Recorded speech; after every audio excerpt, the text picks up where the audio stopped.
Hello बच्चों, welcome back to DP sir classes. आज की क्लास में हम आपको एक इम्पॉर्टेंट चैप्टर करवाने वाले हैं जिसका नाम है अकाउंटिंग रेशियो। ये चैप्टर आपका क्लास 12 से रिलेट करता है। क्लास 12 में ये मोस्ट इम्पॉर्टेंट टॉपिक है और इससे रिलेटेड आपके 8 से लेकर 10 मार्क्स तो कवर होते हैं बोर्ड एग्ज़ाम में। ठीक है, तो 8 से 10 मार्क्स बहुत होते हैं, इसलिए ये एक इम्पॉर्टेंट टॉपिक आपका यहाँ पर बन जाता है। अगर ये चैप्टर आप स्टार्टिंग से करोगे ना तभी जाके ज़्यादा समझ में आ पाएगा। अदरवाइज़ अगर आप बीच में से इसे लेकर करोगे तो ये आपको समझ में नहीं आएगा, क्योंकि इसमें क्या है, ये फॉर्मूले लगे हुए हैं, है ना।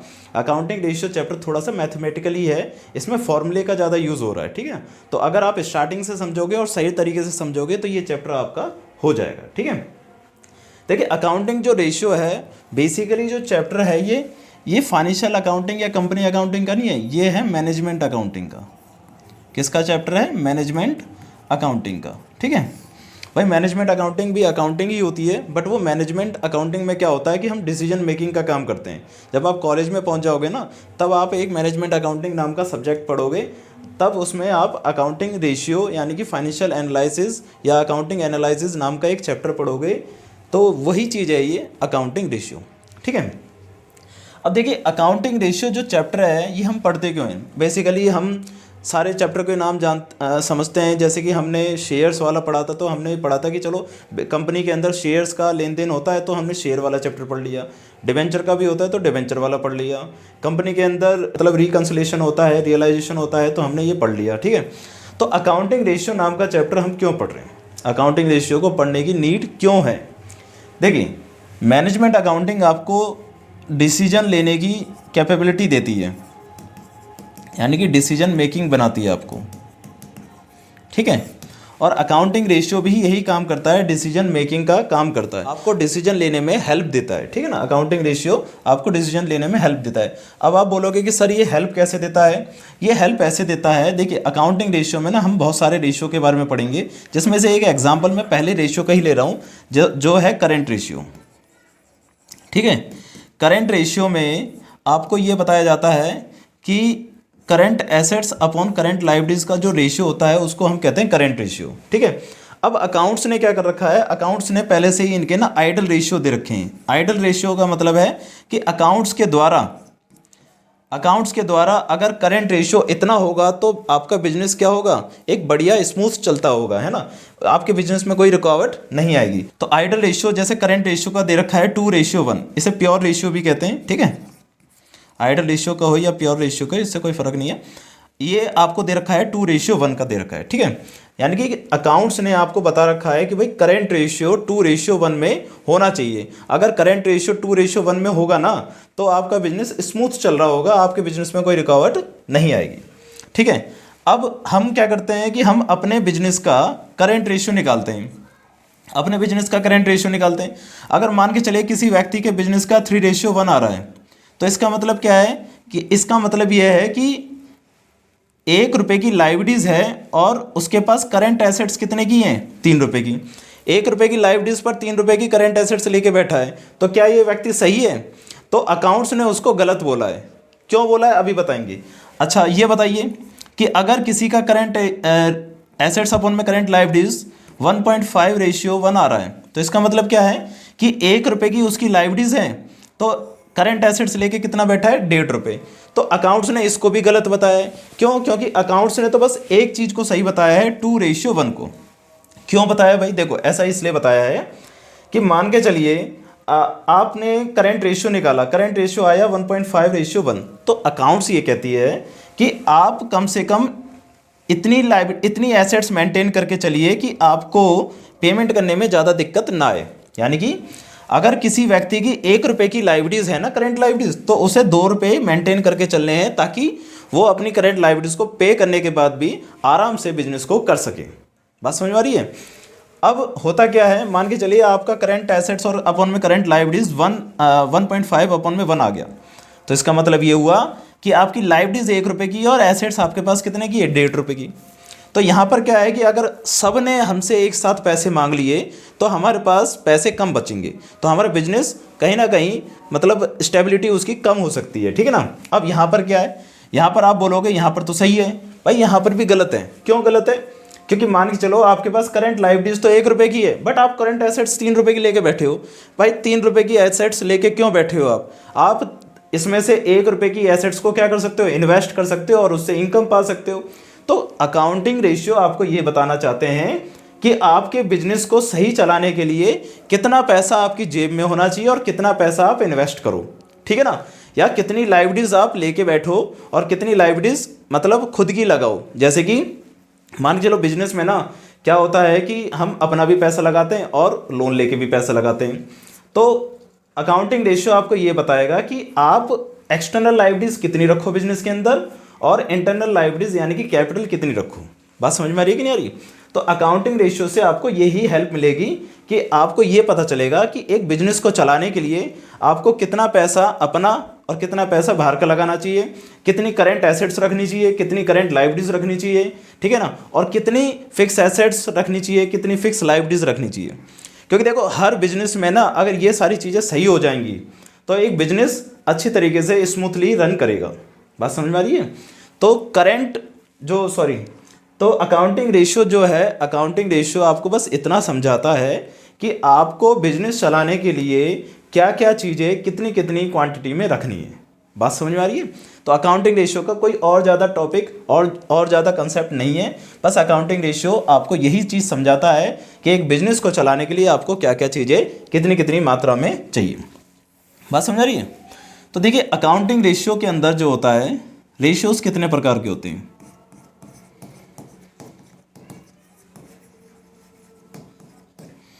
अकाउंटिंग रेशियो के टाइप्स कितने हैं? अकाउंटिंग रेशियो 4 टाइप्स के होते हैं भाई, 4 टाइप्स के अकाउंटिंग रेशियो होते हैं। पहला होता है लिक्विडिटी रेशियो,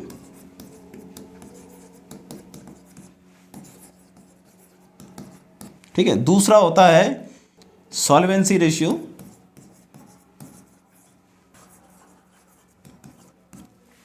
तीसरा होता है एक्टिविटी रेशियो, एक्टिविटी, और टर्नओवर बेस्ड रेशियो भी कहते हैं इसे भाई, टर्नओवर रेशियो, ठीक है।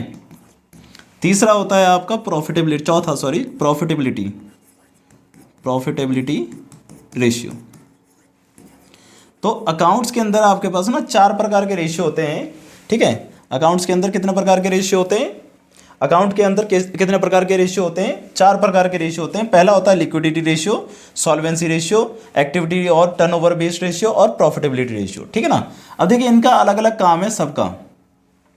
लिक्विडिटी का मतलब होता है तरल, तरल मतलब ये आपको करंट एसेट्स और करंट लायबिलिटीज इन सब के बारे में समझाएगा।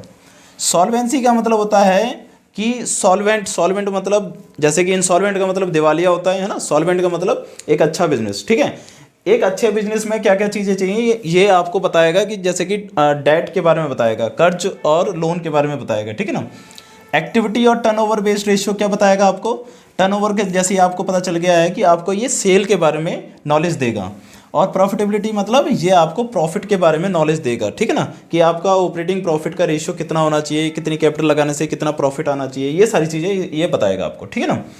तो इन 4 तरीके के रेशियोज को हमें समझना है बढ़िया तरीके से, ठीक है। आज की क्लास में हम आपको लिक्विडिटी रेशियो के बारे में समझाएंगे और इसके 2-4 क्वेश्चन आपको करवाएंगे, ठीक है भाई।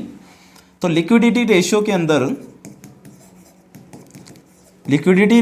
अंदर आपके पास 2 प्रकार के रेशियो होते हैं। पहला होता है करंट रेशियो, ठीक है, और दूसरा होता है क्विक रेशियो।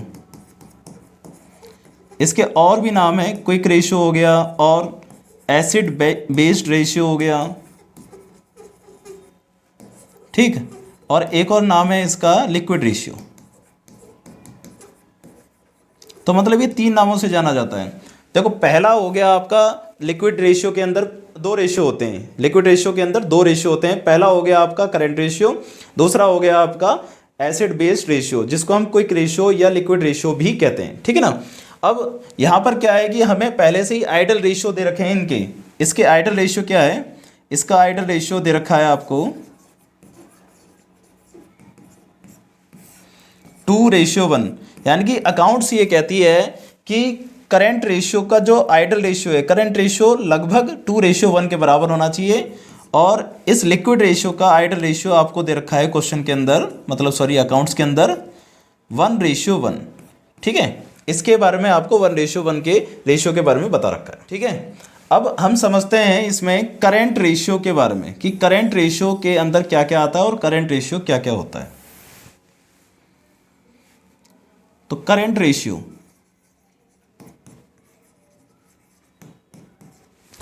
क्या होता है? करेंट रेशियो आपको नॉलेज देता है करंट एसेट्स और करंट लायबिलिटीज की।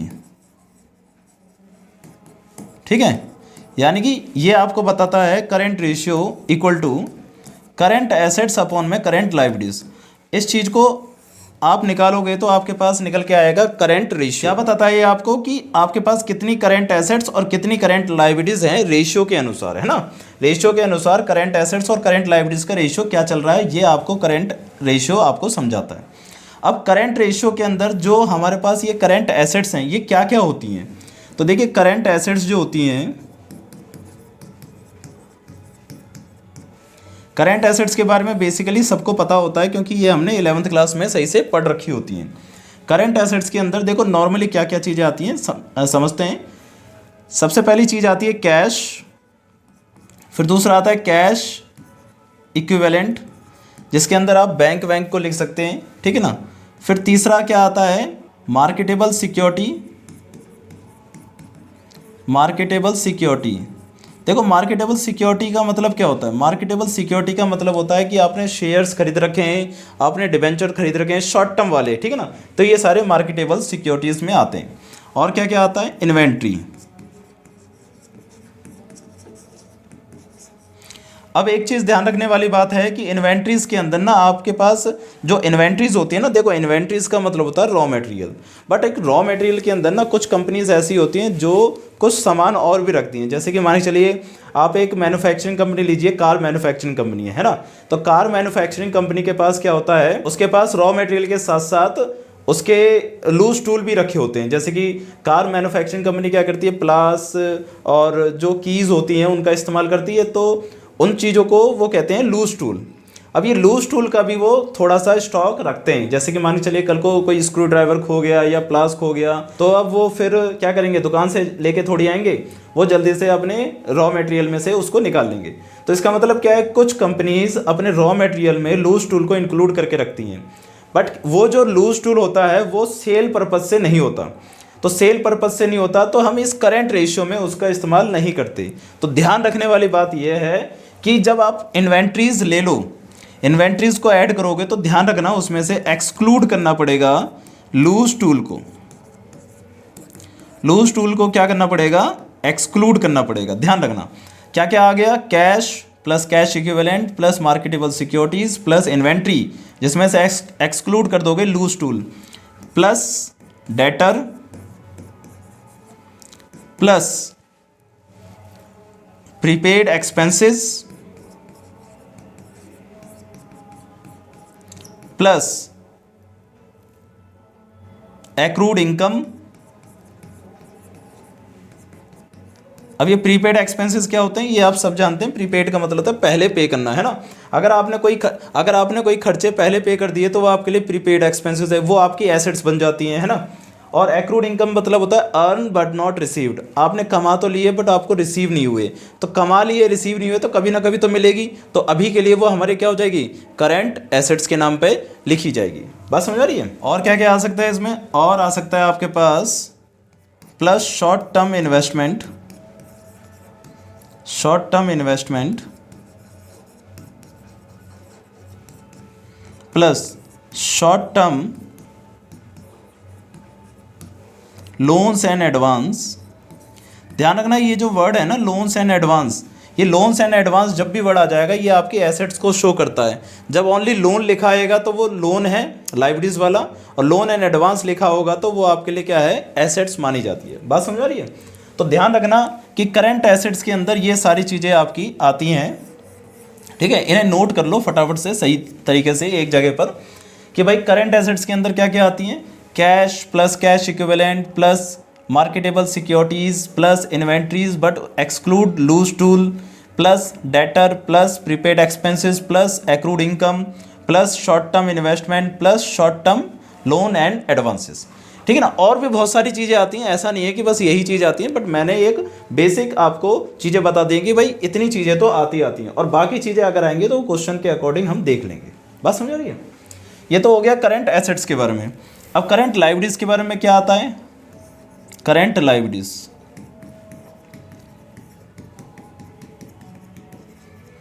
करंट लायबिलिटीज के अंदर क्या क्या आता है? करंट लायबिलिटीज के अंदर इसका उल्टा आ जाता है। जैसे कि करंट लायबिलिटीज के अंदर सबसे पहली चीज़ें ले लेते हैं क्रेडिटर, ठीक है, फिर दूसरा ले लेते हैं बीपी, बिल्स पेबल, ठीक है, जो टोटल मिला के ट्रेड पेबल कहलाते हैं, plus short term loans, short terms loan, ठीक है, plus bank overdraft, bank overdraft, plus cash credit, cash credit, ये बैंक ओवरड्राफ्ट के जैसे ही होता है, ठीक है भाई, कैश क्रेडिट, और जितनी भी अदर लायबिलिटीज होंगी वो सारी अदर करंट लायबिलिटीज इसके अंदर आ जाएंगी। बात समझ आ रही है? तो इसके अंदर ज़्यादा ऐसी चीज़ नहीं आती, बट नॉर्मली इतना तो आता ही आता है, ये हमने पढ़ लिया। ठीक है, क्या क्या आता है करंट लायबिलिटीज के अंदर? Creditor, BP, short term loans and bank overdraft, cash credit, other current liabilities, ये सारी चीज़ें करंट लायबिलिटीज के अंदर हम इंक्लूड कर देते हैं। बात समझ आ रही है? तो हमने दोनों चीज़ें सीख ली कि आपके पास करंट एसेट्स में क्या क्या चीज़ें आती हैं, ये चीज़ें आती हैं, नोट कर लीजिए, और करंट लायबिलिटीज के अंदर क्या क्या चीज़ें आती हैं, ये आती हैं, इन्हें नोट कर लीजिए। अब एक क्वेश्चन करते हैं जिसमें आप करंट रेशियो निकालोगे। ठीक है, देखिए ये क्वेश्चन नंबर 1 है। ये क्वेश्चन आपका टी.एस. ग्रेवाल बुक से लिया गया है, टी.एस. ग्रेवाल बुक का है। ठीक है, क्वेश्चन क्या कह रहा है कि calculate current ratio, current ratio आपको फाइंड करना है। तो करंट रेशियो में क्या क्या चीज़ें होती हैं? करंट एसेट्स और करंट लायबिलिटीज होती हैं। तो आप इस क्वेश्चन के अंदर पहले कैटेगराइज करो कि कौन कौन सी चीज़ें आपकी करंट एसेट्स हैं और कौन कौन सी चीज़ें आपकी करंट लायबिलिटीज हैं। ठीक है, देखते जाते हैं। सबसे पहली चीज़ आ रही है ट्रेड रिसीवल। क्या ट्रेड रिसीवल आपकी करंट एसेट्स होती हैं? हाँ होती हैं।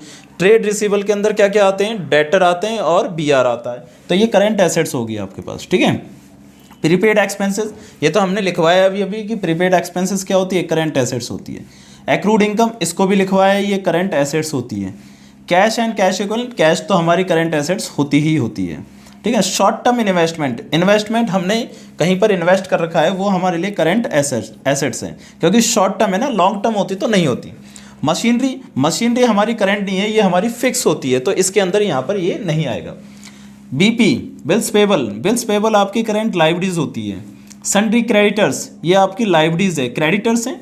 डिवेंचर आपके शॉर्ट टर्म नहीं होते, लॉन्ग टर्म होते हैं। जब भी क्वेश्चन में नहीं लिखा हो कि डिवेंचर कौन से हैं, तो आप एज्यूम करोगे कि वो लॉन्ग टर्म डिवेंचर्स हैं। ठीक है, इन्वेंट्रीज होती है आपकी करंट एसेट्स होती है। ठीक है ना, इन्वेंट्रीज क्या होती है? करंट एसेट्स होती है। एक्सपेंस पेबल, अच्छा एक्सपेंस पेबल एक नया नाम आ गया, एक्सपेंस पेबल, ये सब जानते हैं क्या होता है एक्सपेंस पेबल? Outstanding expenses. तो देखिए आउटस्टैंडिंग एक्सपेंसेस हमारी क्या होती थी? लायबिलिटीज होती थी। लायबिलिटीज होती थी। ठीक है ना, तो जैसे कि प्रीपेड एक्सपेंसेस क्या होते थे? हमारी एसेट्स। तो आउटस्टैंडिंग एक्सपेंसेस क्या होती है? हमारी लायबिलिटीज। मतलब जो खर्चा हमारे ऊपर अभी भी बकाया है, आउटस्टैंडिंग का मतलब होता है बकाया, ड्यू। कोई खर्चा अगर हमारे ऊपर ड्यू है तो उस खर्चे को कहते हैं हम आउटस्टैंडिंग एक्सपेंसेस। और जो पैसा हमारे ऊपर ड्यू है, मतलब कुछ पैसे हमें अभी कहीं ना पे करने, कोई खर्चा हमने कर दिया था, उसकी पेमेंट नहीं करी, तो वो ड्यू है, तो वो हमारे लिए क्या हो जाएगा? कर्ज। वो हमारे लिए क्या हो जाएगा? कर्ज हो जाएगा, यानी कि लायबिलिटीज हो जाएगी। तो एक्सपेंस पेबल आपके लिए क्या है? करंट लायबिलिटीज है। अदर करंट लायबिलिटीज, ये तो सीधा लिखा ही हुआ है, अदर करंट लायबिलिटीज। बात समझ आ रही है? तो क्वेश्चन के अंदर हमने कैटेगराइज कर लिया कि क्या क्या हमारे लिए करंट एसेट्स हैं और क्या क्या हमारे लिए करंट लायबिलिटीज हैं। अब क्वेश्चन में से देख के हम इसको लिख लेते हैं। तो सबसे पहले हम लिखते हैं कि करंट एसेट्स क्या है हमारे पास। करंट एसेट्स में क्या क्या आ रहा है? Trade रिसीवल plus prepaid expenses plus accrued income. वैसे पेपर में ऐसे मत लिखना भाई, पेपर में सही तरीके से लिखना। तीसरा कैश, फिर शॉर्ट टर्म इन्वेस्टमेंट प्लस और क्या चीज़ है? और आपके पास थी इन्वेंट्रीज। ठीक है ना, अब बच्चे सोचेंगे कि भाई इन्वेंट्रीज में लूज टूल तो हमने माइनस नहीं करा। भाई देखो दे रखा होगा तब माइनस करोगे, अदरवाइज आपको कैसे पता होगा कि उसके अंदर लूज टूल कितने हैं, ठीक है ना, और चीज़ नहीं है। अब इन्हें ऐड कर देते हैं।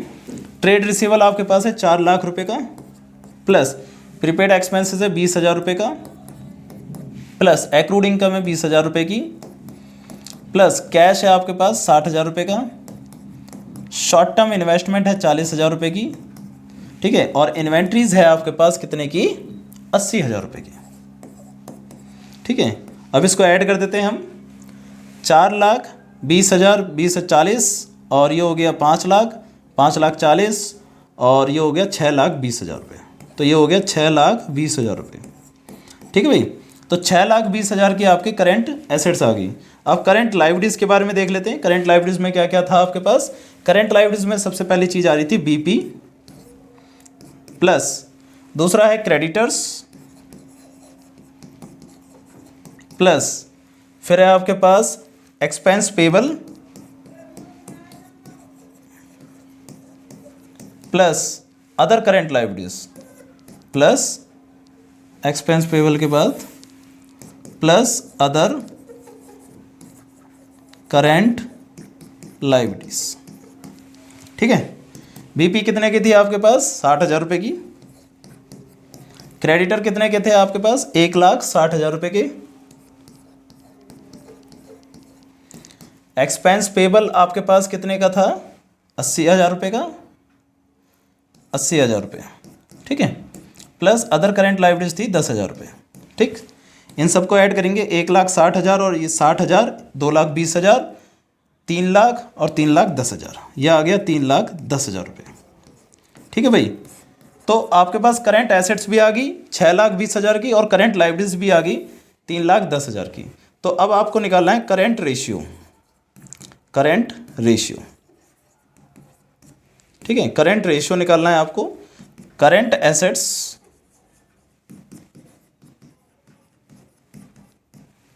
अपॉन में करंट लाइबिलिटीज। करंट एसेट्स कितनी है, 6,20,000 रुपये की, डिवाइड बाय करंट लाइबिलिटीज कितने की आपके पास, 3,10,000 की। तो इसको डिवाइड करेंगे तो ये आ जाएगा 2, तो ये आ गया 2:1। तो यहाँ पर आपका जो रेशियो है वो आइडल रेशियो के बराबर ही आया है। तो इसका मतलब क्या है, ये बिजनेस आपका बढ़िया बिजनेस है, स्मूथ रनिंग करेगा, ठीक है ना, बात समझ आ रही है। तो क्वेश्चन तो सिंपल सा था, क्वेश्चन में ज़्यादा दिक्कत नहीं थी, है ना। क्वेश्चन में बस आपको ध्यान रखना है कि करंट एसेट्स क्या क्या होती हैं, करंट लाइबिलिटीज क्या क्या होती हैं, तो क्वेश्चन आपका बढ़िया तरीके से यहाँ पर ये हो जाएगा, ठीक है। अगला क्वेश्चन देखें, समझ में आ गया होगा आपको। अगला क्वेश्चन देखते हैं। देखिए अगला क्वेश्चन कह रहा है calculate the current ratio, calculate the current ratio, और इसमें आप total assets, fix assets, share holder fund और ऐसी चीज़ें दे रखी हैं। पहले इसको समझते हैं थोड़ा सा भाई, समझते हैं एक बैलेंस शीट को। आपने बैलेंस शीट समझी होगी। देखिए फॉर्मूलों को याद करने से बढ़िया है कि फॉर्मूलों को समझो कि वो आए कहाँ से। अगर आपने फॉर्मूले समझ लिए ना तो आप कभी भी उन्हें भूलोगे नहीं। अगर आप उन्हें रटोगे, याद करोगे तो आप भूल जाओगे। तो मैं आपको फॉर्मूले समझा रहा हूँ कि बैलेंस शीट को समझो पहले। बैलेंस शीट के अंदर आपका क्या क्या चीज़ें आती हैं। इस तरफ आती है फिक्स एसेट्स, करंट एसेट्स, और इसको टोटल करके आती है टोटल एसेट्स, ठीक है। इस तरफ होती है टोटल लायबिलिटीज, जिसके अंदर आपके पास आता है कैपिटल यानी कि share holder fund, current liabilities और नॉन करंट लायबिलिटीज, ठीक है। इससे ज़्यादा कोई स्ट्रक्चर बैलेंस शीट का होता ही नहीं है ना। बैलेंस शीट में यही 5 चीज़ें आती हैं, है ना। इस तरफ समझ लो 3 चीज़ें और इस तरफ समझ लो 4 चीज़ें, और टोटल वैसे होती हैं इसमें 5 चीज़ें, ठीक है ना। अब करंट एसेट्स और टोटल लायबिलिटीज और टोटल एसेट्स जो होती हैं वो बराबर होती हैं। अब आपसे कोई बोले कि आपको ना फिक्स एसेट्स दे रखी है, फिक्स एसेट्स दे रखी है 50,000 रुपये की, और टोटल एसेट्स दे रखी है आपको 70,000 रुपये की। एज्यूम कर लो कि फिक्स एसेट्स आपको 50,000 की दे रखी है और टोटल एसेट्स आपको 70,000 रुपये की दे रखी है। और इस तरफ भी बोल दें कि कैपिटल दे रखी है आपको, कैपिटल दे रखी है 20,000 रुपये की, ठीक है। और नॉन करेंट लायबिलिटीज आपको दे रखी है 30,000 रुपये की। अब क्वेश्चन का है कि आपको करंट रेशियो निकालो और करंट लायबिलिटीज निकालो, सॉरी करंट एसेट्स निकालो और करंट लायबिलिटीज निकालो। तो देखो बहुत ही सिंपल सा कंसेप्ट हो गया। अब आप बैलेंस शीट को ध्यान रखना, बैलेंस शीट में फिक्स एसेट्स और करंट एसेट्स को जोड़कर टोटल एसेट्स आती है। टोटल एसेट्स हमें दे रखी है, बिल्कुल फिक्स एसेट दे रखी है 50,000। अगर ये 50 है और ये 70 है तो आप बता सकते हो ना करंट एसेट्स कितने की है, 20 की होगी। कैसे निकाला आपने कि टोटल एसेट्स को current assets plus fix assets लिखोगे। टोटल एसेट्स 70,000 रुपये की और फिक्स एसेट्स 50,000 की, तो ये माइनस हो जाएगा तो करंट एसेट्स आ गई आपके पास 20,000 की। बात समझ रही है, बहुत सिंपल कंसेप्ट हो गया। अगर ऐसी चीज़ें दे रखी हो तो आप इससे समझ सकते हो। फिर अगर आपसे पूछा जाए कि भाई करंट लायबिलिटीज बताओ, करंट लायबिलिटीज के लिए आपको क्या क्या पता होना चाहिए, कैपिटल, नॉन करंट और टोटल। कैपिटल पता है, हाँ पता है। नॉन करंट पता है, वो भी पता है। टोटल पता है, नहीं पता। तो टोटल कहाँ से निकलेगी भाई, टोटल एसेट्स ही टोटल लायबिलिटीज होती है। तो आप यहाँ पे लिख सकते हो कि टोटल लायबिलिटीज जो है टोटल एसेट्स के बराबर होती है। तो टोटल लायबिलिटीज की वैल्यू कितनी होगी, एसेट्स के बराबर, यानी कि 70,000 के बराबर। और टोटल लायबिलिटीज में ये तीनों चीज़ें आती हैं, है ना, कैपिटल, करेंट और नॉन करेंट। और टोटल कितने होगी, 70,000। अब कैपिटल तो दे रखी है 20,000 रुपये की, करंट निकालनी है और नॉन करंट भी दे रखी है 30,000 रुपये की। ठीक है, ये हो गया 50 और उधर जाके हो गया 20, तो करंट लायबिलिटीज भी क्या होगी, 20। बात समझ में आ रही है। तो देखो इस तरीके से अगर आप बैलेंस शीट याद रखोगे तो इस तरीके के क्वेश्चन को आप बढ़िया तरीके से कर लोगे, जैसे कि इस क्वेश्चन में पूछा गया है आपसे। अब इस क्वेश्चन को देखते हैं।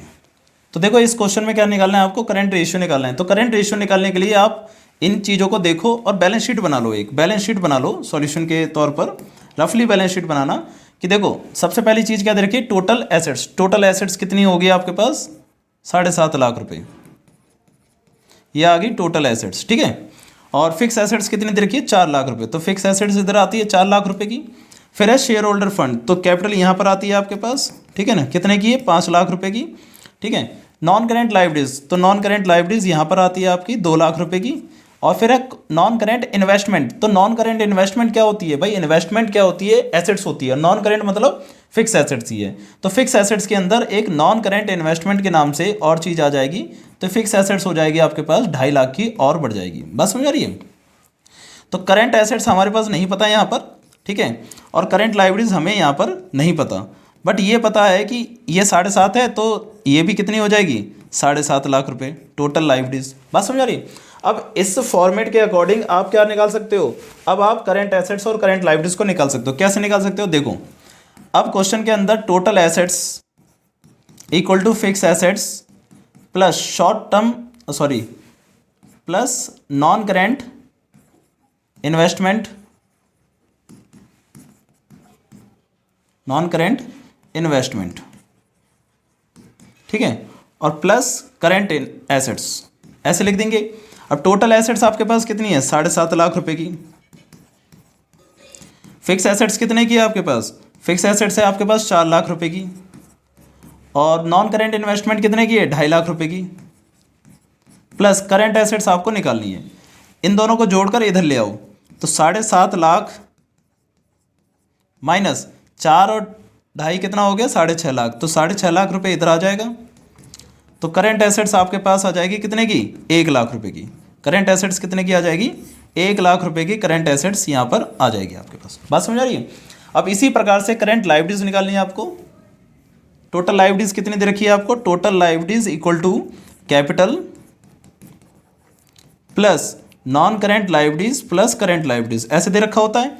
टोटल लायबिलिटीज है आपके पास 7.5 लाख रुपए,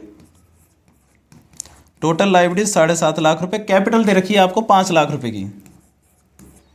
नॉन करेंट लायबिलिटीज दे रखी है 2 लाख रुपए की और करेंट लायबिलिटीज आपको फाइंड करनी है।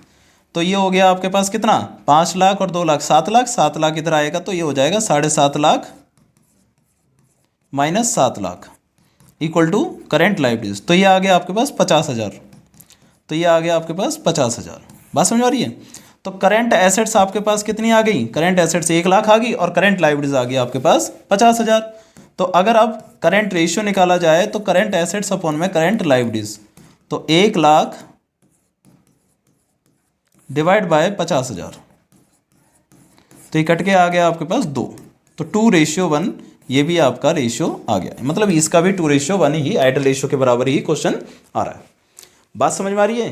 क्वेश्चन में इतना ज़्यादा कुछ नहीं था, जैसे कि मैंने आपको एक बैलेंस शीट का फॉर्मेट समझाया, इस बैलेंस शीट के फॉर्मेट को याद रखिए, और अगर ये याद होगा तो आपको फॉर्मूले याद करने की ज़रूरत नहीं पड़ेगी, बस इससे ही आप कैलकुलेट करके सारी चीज़ें निकाल दोगे। बात समझ में आ रही है? तो आज की क्लास में हमने करंट रेशियो के बारे में समझ लिया और उसके 2 क्वेश्चन भी कर लिए।